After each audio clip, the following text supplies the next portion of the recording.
ဝမှာကျေနပ်เสียဘာရှိတယ်လို့မေးကြည့်ကိုယ့်အကိုဖြေရှားကြည့်ငါလူဘဝရလာတယ်ကျေနပ်เสียဘာကောင်းလဲဆို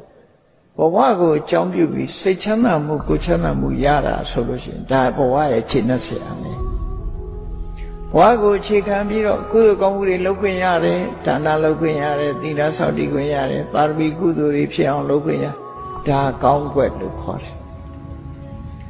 ဘဝကိုအကြောင်းပြုပြီးတော့ဒုက္ခသောမနတကိုယ်ချမ်းသာမှုစိတ်ချမ်းသာမှုတွေကိုရတယ်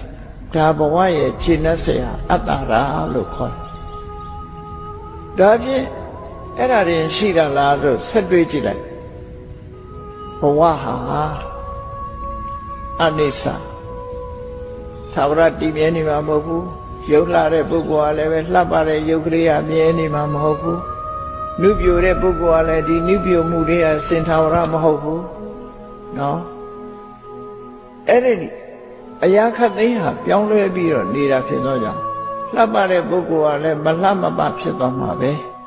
နုပြိုတဲ့ပုဂ္ဂိုလ်ကလည်းပဲဒီ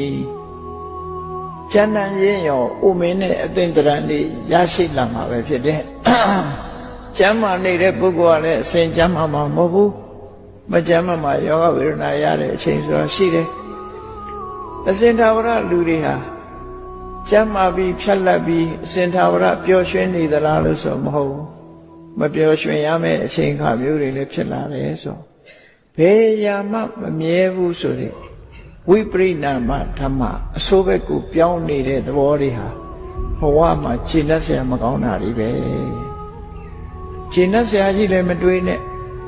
မခြေနှက်เสียတွေလည်းရှိတယ်ဆိုတာသိရမှာဖြစ်တယ်အဲ့ဒါကိုအာဒီနဝလို့ခေါ်တယ်နော်ခြေနှက်เสียမကောင်းတာတွေတွေးတာအဲ့ဒါကိုစိတ်ပြည့်စရာကောင်းတယ်မတွေးဘူးလို့မလုပ်နိုင်နဲ့တခါတရံကျတော့တွေးပြီးရတွေးပြီးမှကိုယ်ဘဝအမှန်ကန်ဖြစ်မယ်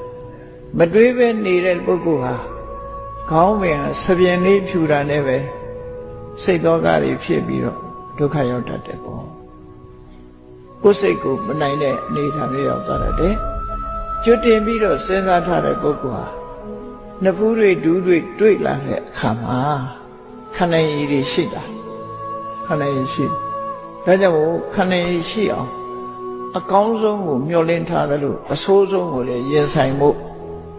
အသင့်ရှိဖို့လိုအပ်တယ်မြတ်စွာဘုရားကသင်တာအဲ့ဒါပါပဲ